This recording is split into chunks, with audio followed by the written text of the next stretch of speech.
Morning children, I welcome you all to my class of economics. Today we will be doing class 10th economics chapter 3 money and credit. Now let us start the class.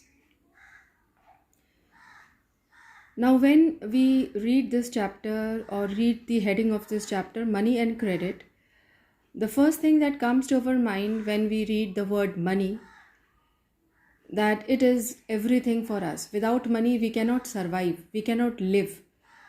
All things will become stagnant for us.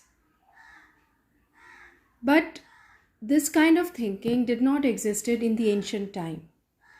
In the ancient time, man led simple life and they were self-sufficient. Now this word within inverted comma self-sufficient is very important in economics because it is going to limit the business activity. And economics is all about different types of business activity that we all are a part and parcel of, and it is actually churning the wheel of economy into momentum. But in the past, people were satisfied with the limited resources that they had at their disposal, and they would not try to go for certain things which they were not having. So they were considered to be self-sufficient in nature. But with the gradual passage of time, things started changing.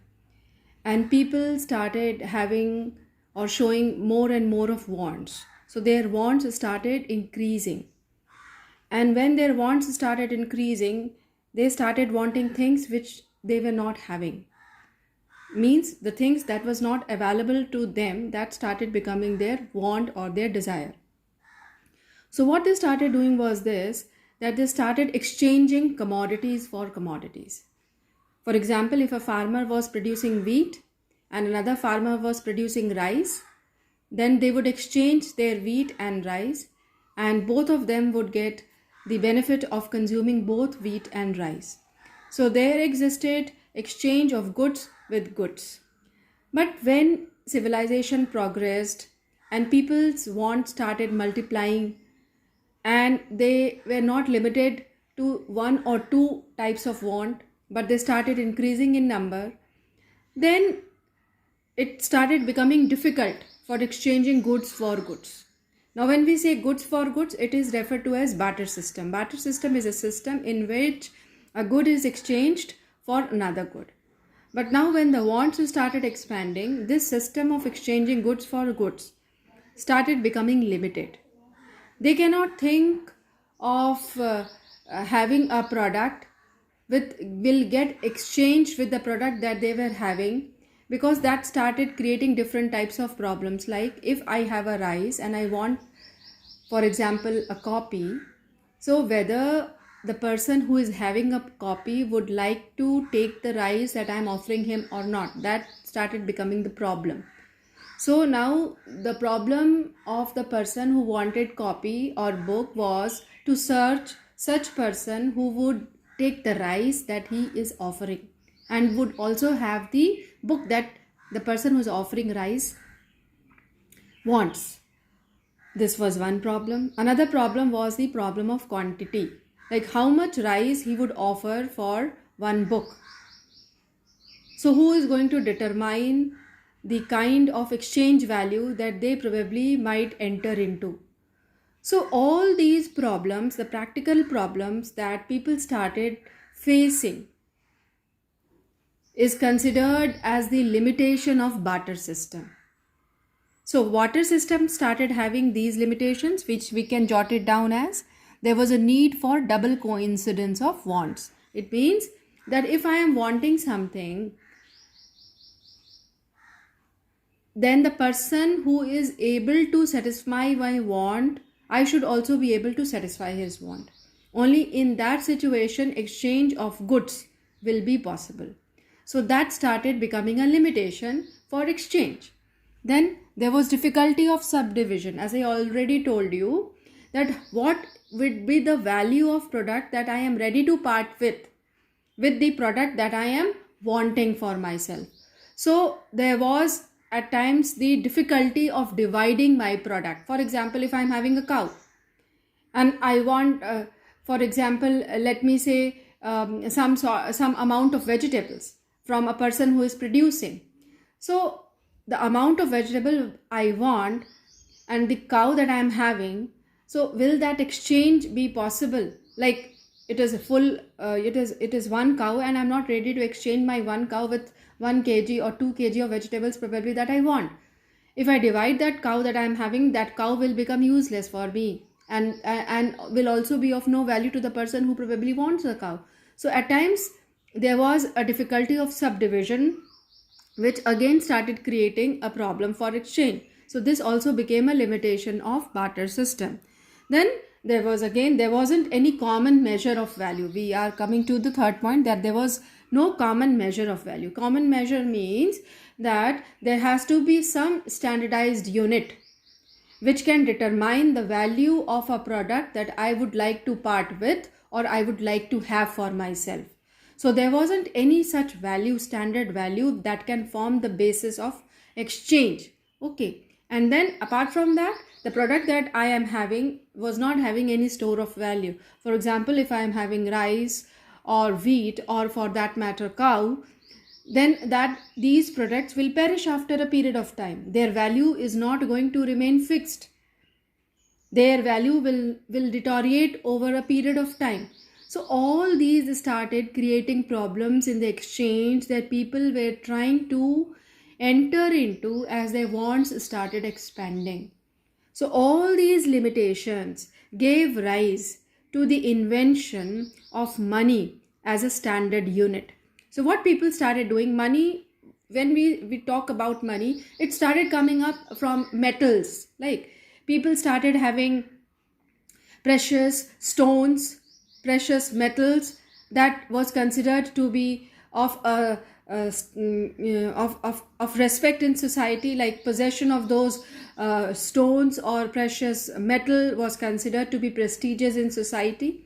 So, and everyone was ready to accept it or take it for that matter. So we started talking about gems, stones. People started exchanging, gold, silver, all these kind of precious metals and different types of stones that started forming as a unit of exchange, with which people started having in return something that they wanted for. So there was now a evolution. There was now a kind of a measure that people started depending upon, relying upon, in order to exchange, in order to enter into some exchange with different units or with different people in the society. So all these things started giving rise to the concept of money. So now at present, money is a very important medium of exchange. So now we will define what is money. All those limitations that we have talked about existed in barter system has been overcome with the invention of money. So if you divide or define money, it is something which is generally accepted. So everyone is able to accept money, okay, in exchange for the goods that you are or he is receiving. So everyone is accepting money. It is something which is generally accepted.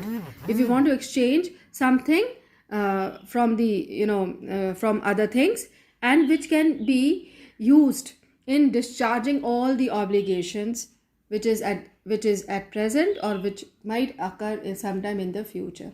So obligations means responsibility. So if I want to buy something in the future, then also money can be used. So all these discharging its obligations at present and in future, it talks about the store of value function of money. So money is having its value, and the more we are having, the more value it is going to have in the future. Means the increase in the number of the money probably is going to help in increasing my financial status and also my capability to buy or avail certain things from the market. So probably I will be getting better off if I am having more and more store of money with myself. So this also was an important element with money, that it was considered to be a store of value. And another very important thing was that it was a thing which had universal acceptability. So money was anything which is generally accepted in exchange for other things and which can discharge all obligations past and present, because money has got general acceptability. It's this point is very essential, and everyone accepts money because it has been authorized by the government. So money was regarded as a medium of exchange and also something which has got a store of value. So money, we can say that money is a matter of function for a medium, a measure, a standard, a store. So that can also, you can form a poem like this, and this is also very easy to remember. I repeat it again: money is a matter of function for a medium, a measure, a standard, a store. So all the 4 points you are coming in, and that will also determine the superiority of money with the provision of barter system that existed in the past. So money is important at present because it is a very important medium of exchange. It is universally acceptable and it also has a store of value. Now we move on to another section of this chapter that talks on the advantages of money. Now the same points which were the disadvantages of the barter system will become the advantages of money. Let us take it one by one. Now facilitates exchanges and the satisfaction of wants. So with the money you can exchange one good. With the money that you are having, you can give money and you can buy the commodity from the market, and that is going to help you in the satisfaction of your wants. The second important thing is that money is considered as a common measure of value. So everyone is accepting money and they are using it as a measure and to value the product that is available in the market, that what is the cost of this product, it determines the value of that product. And obviously in economics, the value of a product is determined by its demand and supply. And money is also capable of subdivision. If you want a product of a determined price, that can very well be bought with the help of money. So this particular money can be subdivided into smaller units. Then it is convenient as a store of value. You can store it in your houses, you can store it in the bank, or you can have different other formats or means of saving your money, which can beget you the product that probably you might like to buy sometime in the future. So it is not going to take much of space also. It retains its value. It does not get damaged. So all these are the qualities of a money which makes it a good or a convenient store of value. And then next point is this, that money is a medium of exchange, that we are exchanging it and we are buying goods and services from the market. Again, the same thing in a different format is that it determines the value of the goods. Then trade and business is not possible without money. So you all know that in a modern economy, lots of trading is being done. Our wants are innumerable in nature and we cannot produce all those goods which can satisfy our want. So in order to satisfy our wants, we need to indulge into different types of exchange activities, trading activities or business activities, and that trading business activities are not possible without the help of money. And money represents this general purchasing power. General purchasing power means the money at hand determines how much or what worth of goods probably you are capable of buying. So if a person is having more amount of money, his purchasing power is more. If a person is having less money, his purchasing power is less. So income. So that way money can also be correlated with income. Higher income group people have more purchasing power. They can buy many varieties of products. Quality variations can also be facilitated depending upon your income level. So that all talks about the general purchasing power. And in an economy, this general purchasing power is very much important, because if there are purchasing powers, then probably there is going to be demand of the product, and with the demand, the production activity will start happening, and with this production activity, as you know children, employment will get generated, and with employment again the income will be reciprocated back to the workers, and with that income they will have their own purchasing power. So this is how the economy moves, and then that is why it is very much beneficial for the society, because when we talk about society, we are not only talking about money, we are talking about various other parameters. You all know that we talk about health, we talk about education, we talk about environment that we are living in, the kind of lifestyle we are having. So all these are going to affect the functioning or the living style or living conditions of the society. So it has to be beneficial for the society, it has to be beneficial for the human race. So this is all can be facilitated with the help of money, which is going to help the production activity speed up in the economy. Then it makes possible optimum distribution of communities' resources. Now remember children, in barter system we all know that it was very much difficult to distribute the resources among different people in the society. But because there was no possibility or limited possibility of division, subdivision of the resources. But here we all know that we can equally distribute the money income, and that can be optimally distributed in the society to different groups of people depending upon their working efficiency, depending upon their contribution in the society. So there will be no fight, there will be no social tension, no chaos, no feeling that I am getting less and others are getting more. So each one is getting as per their efficiency. So that also brings stability and acceptance of the distribution system that is being followed in the economy or society of different countries of the world. Now we move on to another subheading, that is modern forms of money. When we are talking about different types of forms of money, it comes to our mind. It is going to be coins, it is going to be paper notes, right? That is what it comes to our mind. But children, in the olden times, it was largely called, one form of money that existed was called as the standard money. Now what is it, standard money? Standard money, it was considered as a standard money because its intrinsic value and its real value was same. Now what is the difference? What is the difference between intrinsic value and real value? When we talk about intrinsic value, we are talking about the value of the metal from which the coin was getting made. For example, if it was gold, so the value of the coin will be equivalent to the value of that particular gold.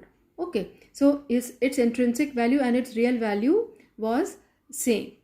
But later on, what started happening, that because these metals were limited in quantity, so obviously we have to deviate from that standard money that existed earlier, and people started towards the adoption of coins, which and the paper notes, which were not having any sort of intrinsic value, but they had a real value because they had their purchasing power. So earlier in the ancient time, it was largely the standard money that existed, and then we moved down towards the currency. When we talk about currency, it is the paper notes and the coins that we are using right now. And these paper notes and coins, they don't have intrinsic value, but they do have the face value. When we talk about the face value, it means the value that has been given to these particular paper notes and coins. Face means it's written on the paper note what is its value. It is 10 rupee note, so it is written on the note that it is 10 rupee note. So likewise, to other denominations of notes or currency, it is mentioned. So that is what is known as the face value. Now, these currency has its face value as authorized by the government of the country. Now in our country, it is the RBI, the Reserve Bank of India, which issues the currency notes in our country and totally controls and regulates the notes, in issuing of notes in our currency. Now we will not go into those details as to how notes are issued.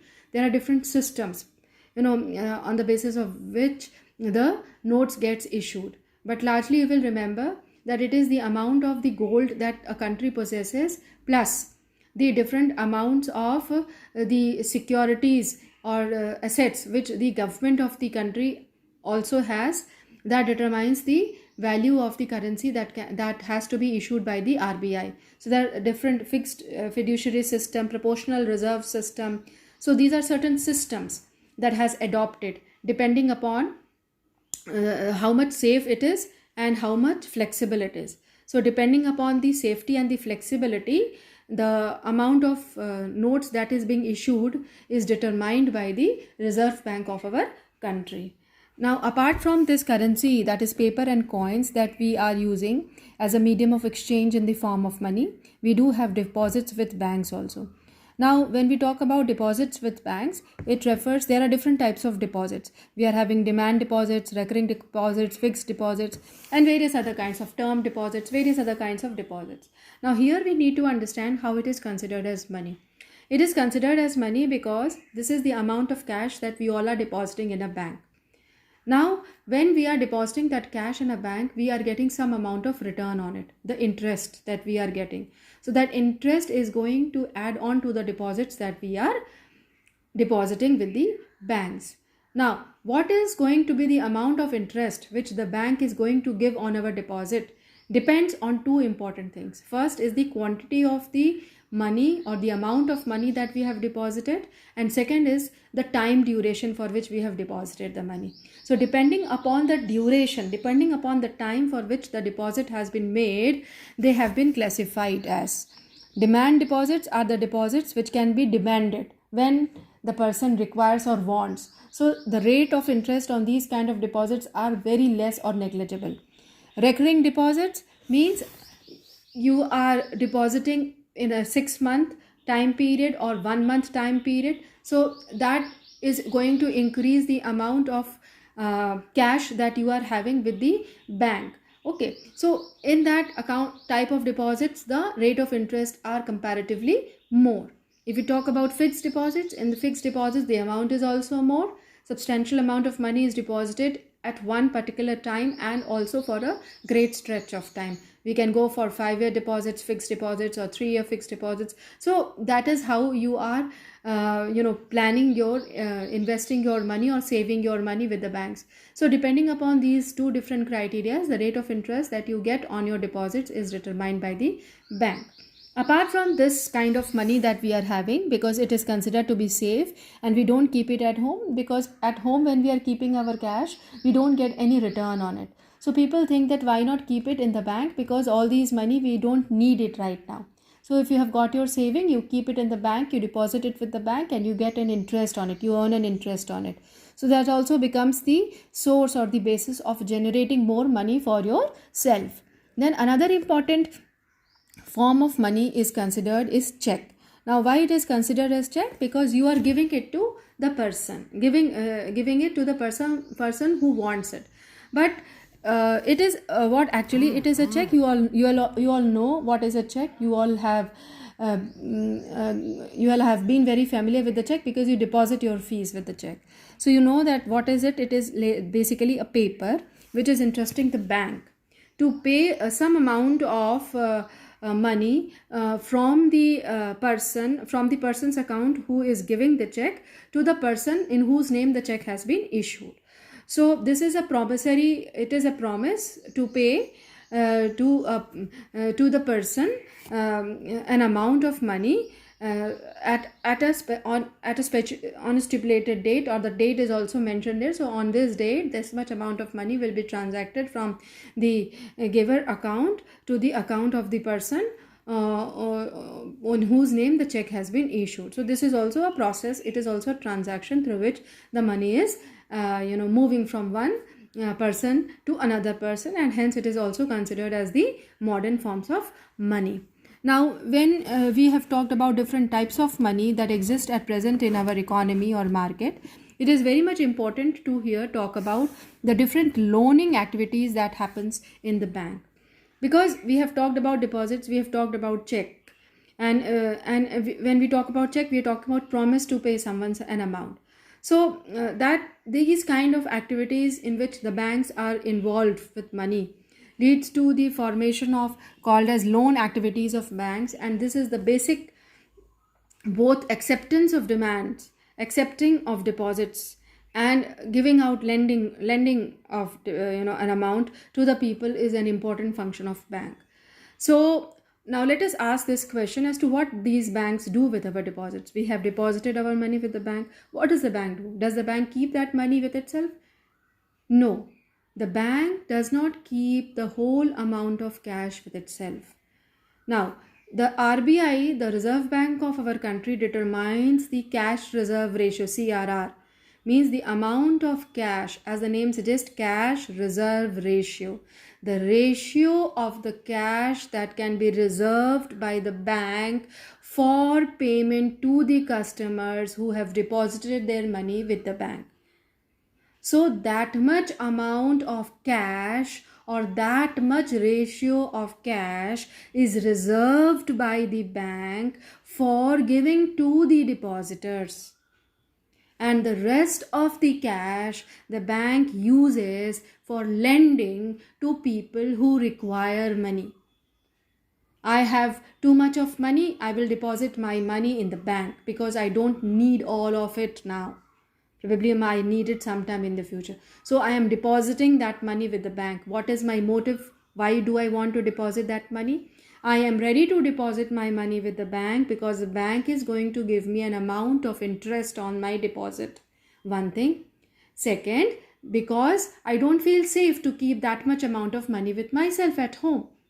So that safety or security is also provided to me when I am depositing my money with the bank. And apart from this technical advantages that I get, I also am relieved of different kind of mental stress and tension. So that is why people deposit their money with the bank. Now, here comes in bank and accepts your deposits. So bank is giving you a service. Okay, so because the bank is serving you by accepting your deposit, it gives you rate of interest. Now the bank is having an amount of cash. All the people, different groups of people are depositing an amount of money in the bank. So the bank has got good huge amount of cash. So the bank will not keep the whole amount of cash with itself. The bank is going to keep some amount of cash as CRR, cash reserve ratio, with itself, and the rest of the cash the bank is going to lend to people who don't have cash with themselves. So in an economy, everyone is not so much well off that he has too much of money and he will deposit. There are people who are deficient on money. They require money. They require money to meet their needs and requirement. So where they will go, whom to go to? So bank is an institution where they feel safe to ask for an amount of money to meet their requirements. So the extra amount of cash the bank lends as loan to the person who is not having enough of money to meet their needs or requirements. Now, when the bank is lending out to the lender, the bank is also charging an amount of interest on the loan because the bank is again providing some services. So, because of that kind of service, the bank is charging an interest. You have to remember this and understand this, that the rate of interest that is charged on loans are always greater than the rate of interest that is provided on the deposits. Now, this difference between the two becomes the income of the bank. Okay, so the bank is doing a business. The bank is providing services to both the depositors and the borrowers. So here the bank is also giving you rate of interest because it is accepting your deposit, keeping it safe. It is giving you less amount of interest because it is lending you money. Money has got its value, is a medium of exchange. The bank is parting with its valuable asset because it is lending it to you. The bank is going to charge again the rate of interest, and that rate of interest is much greater than the rate of interest that the bank gives on the deposits because the risk there which the banks have to undergo is greater. They are parting with their cash, they are parting with their income, and there might be fraudulent customers who might not repay back the loans. So in that situation, the bank has to assure that whatever loans that they are giving, that they are having it back. So for it, the bank involves into lot many other activities that we will get into detail as we move on with the chapter. But right now you understand this, that the rate of interest which the bank charges on the loans are greater than the deposits, and this difference gives them the income of the bank. So this is how the bank functions. Another important thing I would like to add here is this, that apart from providing the services to the depositors and the borrowers, very important thing the bank is doing, and this important task is the establishment of social equality. How the bank is establishing social equality? Here the bank is acting as a mediator, and it is taking the surplus from and providing it to the deficit deficit, those people who are not having abundant amount of cash. So the bank is acting as a mediator, and it is transferring the income from those who are having it in surplus and giving it to those who are in need, who are in requirement, who are deficit in it, who are lacking in it. So this also helps us in transferring the resources from the haves to the have-nots. So this is going to again generate demand in an economy, production activity again will start, employment generation will happen. So this is how it starts. So bank is an important institution which works in this direction. Now we move down to another important concept of this chapter, that is two different credit situations. Now let us understand here the word credit. When we talk about credit, it means actually the loans, credit, advances that the bank gives. So what is a credit? A credit or a loan, it refers to an agreement in which the lender supplies the borrower with money, which the bank does, in return for the promise of future payment. So if we are taking loan from the bank, we are going to promise to the bank that will be returning back this much amount in this stipulated time period.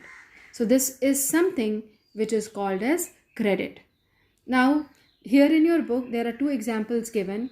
One is an example related with the festival season, where they talk about Salim, and Salim is a person who takes both the loans, that is the commodity loan and also the loan cash from the market. So now when he takes this commodity loan, he is into this leather business, and he takes that commodity loan in order to commodity loan means that he is telling to the leather manufacturer that please supply me this much quantity of leather and I will pay you the price. I will pay you the your value or the money after some period of time. So he has got this amount of leather product from the leather manufacturer. So he has to manufacture shoe. So he has received a large order from a very big trader, and that is equivalent to for around 3,000 pairs of shoes to be delivered in 1 month time period. So in order to complete this production on time, he needs to hire some more workers for stitching and pasting the shoes. So he purchases the raw materials and he obtains loans from two different sources that is mentioned in your book. And first he asks for the leather supplier to supply leather now, and he promises that he is going to pay him after some time. And the second type of loan that he goes for is cash, and that he obtains from large trader as an advance payment for 1,000 pairs of shoes with a promise to deliver the whole order by the end of the month. So the borrower or the customer, from the customer he is taking advance payment. So that advance payment he is going to use for giving payment to the leather manufacturer, leather trader, and also to new workers whom he has hired. So at the end of the month he is able to deliver the order in time, and therefore he makes a good profit, and that is how he is able to repay that money from whomsoever he has borrowed. So you can see that how he indulged into credit or loans. And there were two different types of loan. One was in cash, one was in commodity, and he was able to meet his promise of repaying after a stipulated time because his business gave him profit. So this is an example of a business that people are involving themselves into urban areas, and they are incurring positive or they are incurring profits. It is positive approach towards credit. So people are getting advantages or people are making profits from the credit or the advances that they are making from different sources. Now another example that is taken in your book is from a small farmer, and her name is Swapna, and she takes a loan from the money lender, and she wants money because she wants to buy the seeds or the other things that she requires for the crop.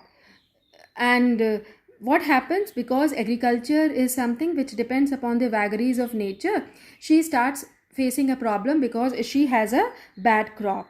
And the bad crop was maybe it could be because of the crop was probably hit by pests, or because there might be deficiency in the rainfall or the irrigation facility, probably she had or she faced, and that is how the crop could not be produced to the desirable amount, and she was into debt and she could not repay the loan. So but because she has taken the loan from a money lender, she again goes and she asks that you give me a loan for this year again, and if I will repay you the next year when the crop is into when I get the output, when I am having a bumper crop, so I will repay back the loans.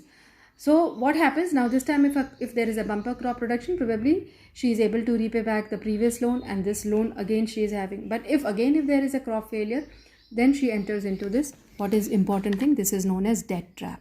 So agricultural sector or people who are into the farming areas, they face this problem. So people in the rural areas, they normally face the problem of debt trap, and this credit is playing a negative impact onto the activities that they are involving in themselves into, because they are not getting any support from any institutions or organization. They themselves are not aware about the about the what do we say, paperwork that they need to be entering into. So they are being fooled around by the money lenders, and this results into lot many problems that they start facing, and ultimately we see this outcome as that they are into debt trap, and whole life they start working as begar or bonded laborers. So this is the problem that normally people face in the rural areas. So the conclusion, or why there was a need to tell these two stories from rural and urban areas, is this, that credit will be useful. Whether a credit is going to be useful or not, it depends on the risks in the situation, and also whether there are some supportive pillars or institutions. If a person is incurring losses or enters into a kind of situation in which Swapna entered, so then if this is something which is widespread, so then why we are talking about? We are talking about here because we need the support from the government, because India is a country where we are not only talking about the capitalism, we are also into the socialistic pattern of society. So the government should step in and support people like Swapna. Okay, now this was the impact of the credit. Positive and negative impact has been taken and analyzed. Now we take into consideration what are the different terms of credit. Terms of credit means the conditions on which the loans can be given to the people. So the first is interest rate. So this is the interest that I will be charging for the amount of loan that I will give you. So there might be agricultural loan, there might be commodity loans, loan for house loans, or different educational loans, or different types of loans are there. And for different types of loans, different rates of interest are charged. Then repayment of the principal amount. So there is also a formalities done that how you are going to pay this much amount of cash, what is going to be the time period. That is what is the another point, time of return. In this 2 years, 3 years, I will be returning my whole amount. So there are certain options. Some can return in 2 years, some can return in 3 years. So depending upon the time of return, the rate of interest gets also determined, and what is going to be the principal amount that in total will be repaid. So if the principal amount is large, then obviously the time that you are going to repay back the loan is going to be larger, and the rate of interest is going to be higher. Then apart from these three important things, the banks takes into consideration the collaterals. Now what are collaterals? When we talk about collaterals are largely the assets that the borrower has. It could be land, it could be building, it could be vehicles. For agriculture sector, it might be livestock. Okay, various types of deposits which you have with the bank. So if you are a borrower, if you are having all these kind of things with yourself, so they act as a collateral, and this is what the bank uses as a guarantee to a lender until the loan is repaid. It means that if I am not able to repay back the loan, the bank assures itself that a person to whom the bank is giving a loan is having sufficient amount of collateral which can be seized over if there is a default in the payment of loans. So these becomes the terms of credit or advances to the borrower. Then documentation, proper documentation work is being done, paperwork is being done, and the copies are being given to the borrowers, to the institutions, or if there is a third party who is a proof, who is an authority, who is a signatory to a transaction that has taken place between an institution and a person. and the mode of repayment is also being determined, whether it will be deducted from the salary, whether it is going to be payment by check, so whatever amount, or cash. So all these things gets determined when the loaning is being decided. That way the parties sit together and discuss upon, and then if they agree, they sign on the document, and finally the loaning task gets over. So this is how the terms of credit gets initiated, and people who are not having an amount of income, they get their income for their livelihood. Now we move on to another important part, that is called as the variety of credit arrangements. Now there are different types of credit arrangements that we will see in different regions of the country. For example, in rural areas, largely who gives us the credit? It is the money lenders. They are big money lenders and landlords. They start giving credits to the people who are working in the in the agriculture sector. Apart from money lenders, we are having banks also as an institution that has started functioning in the rural areas. There are different regional rural banks that got started in our country from the year 1975. Apart from this money lenders, as I already told you, we are having different landholders also. Apart from these three institutions which provides credit to the farmers or the agricultural workers, we are getting loans from cooperatives also. So this is very important thing that has come up. What is cooperatives? Cooperatives means group of people who have joined and formed a group together so that they are able to meet their financial requirement. So as the name suggests, cooperative, so members, they are cooperating, they are pooling their resources for cooperation in certain areas. So different types of cooperatives have got formed, like farmers cooperatives, weavers cooperatives, industrial workers cooperatives. So different types of cooperatives have got formed. So this is what is written here. Depending upon the needs and requirement of the person or the group of the persons, they form their own cooperative societies or organization. And these cooperative societies, it helps in the what do we say? The credit meeting or the credit arrangements or requirements of the people. So now when we are talking about these credit arrangements that is initiated by the cooperatives, they also form a kind of base from which they can get the loan. So when you are like in a cooperative societies, if people are pooling their resources, then these resources, if they are of a huge amount, they can form as collaterals, and on that basis they can form they can get the loans from the banks. So these cooperatives they also get loans from the banks on the basis of the money that they have pooled for themselves. So this is how these cooperative societies they function. Now we are having Krishak cooperative societies is a very wide variety of agriculture related loans. Now we move on to another important part, that is formal sector credit in India. Now when we talk about formal sector credit, it largely refers to the banks and the cooperatives. If we talk about informal sector, it is related with the money lender, traders, employees, and relatives, friends, etc. Now in your book there is a pie chart that has been given, and that pie chart shows the sources of credit as per 1000 of rural households in India, that is according to data 2011. It shows that there are 51% of credit is being advanced from the formal sector to rural areas. Still a substantial amount, that is 49%, is advanced from informal sector to the rural households. Then it is RBI, when we talk about the difference between the two sectors, formal and informal sectors of loans, what we see here is this, that RBI it supervises the functioning of the formal sector, and for the informal sector there are no organizations into who is going to supervise the credit activities that is being initiated by the informal sector. If we talk about formal sector, there are rates of interest which is fixed, determined by the government, but for an informal sector there are no fixed rate of returns that is being determined by any authority. So this way the informal sector is more having a negative point, because it is able to determine the rate of interest as per their own whims and fancies.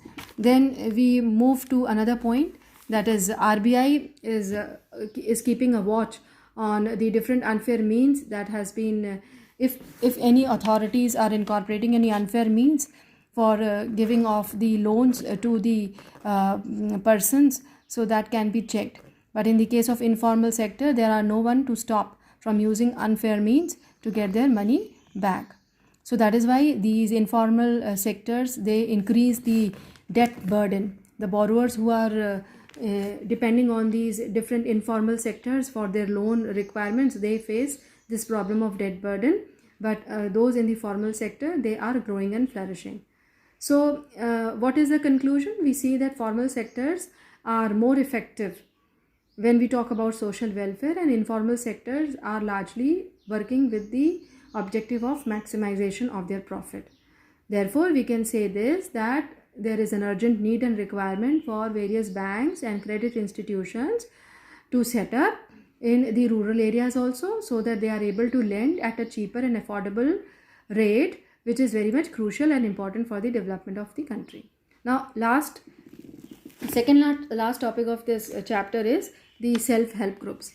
Now, as the name suggests, and it is on the same pattern as we have talked about the cooperative society, SHGs, or the self-help group for the poor, they are they have got developed because we all know that poor were largely dependent on this informal sources of credit, and they faced this problem of debt burden, and banks were not present in most of the rural areas, so they had to depend on these informal sources of credit.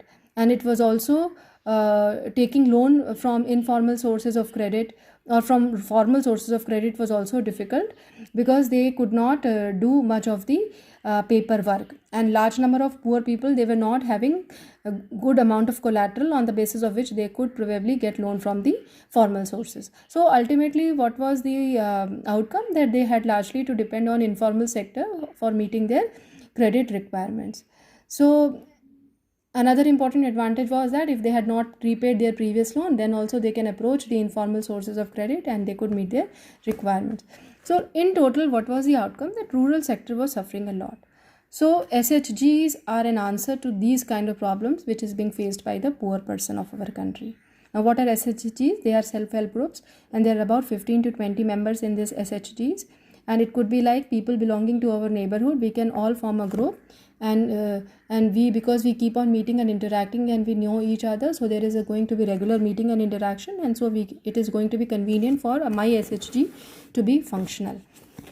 And then all the members, it is required for the members to save from rupees 25 to rupees 100 or more. They can save that much amount of money in their SHGs, and then members can also take small loans from the group itself, because every member is saving that much amount of money, so if they need, they can borrow it from SHGs. Now, with the loans, they can create employment opportunities for themselves if they want to start a small business or any other unit, small scale units in the village only. So that can also be possible with the help of the loans that they can get from their SHGs. Now, another important decisions regarding saving and loan activities that is being taken by all the members of the groups in SHGs. Apart from this, when members are depositing their money in a group, so that also forms the collateral, and these SHGs, they can use these collaterals for getting loans from the banks also, and they become a very strong organization for rural poor development. So in the same line, in Bangladesh, there is a mention of this Grameen Bank that was started by Muhammad Yunus in the year 1970 as a small project. But in the year 2018, it has covered over 9 million members of that country. So Grameen Bank of Bangladesh is very important, one of the biggest success stories related to rural financing, and it has been successful in reaching out to the masses. So we all see that how the problems or the limitations of credit had been tried to be solved by the development of cooperative societies, SHGs, Grameen Bank in Bangladesh, or regional rural banks in our countries. So to conclude this chapter, we have seen that how the money is very important in its different forms, and how money is very important in its different forms, and how banking system is able to circulate the money among different sectors of the society, and it facilitates different activities, because all these activities, they depend on credit. We all have seen the advantages and disadvantages of both formal and informal sectors, which has led towards the development of self-help groups and Grameen banks and are meeting the credit requirements of the rural masses. Thank you, children.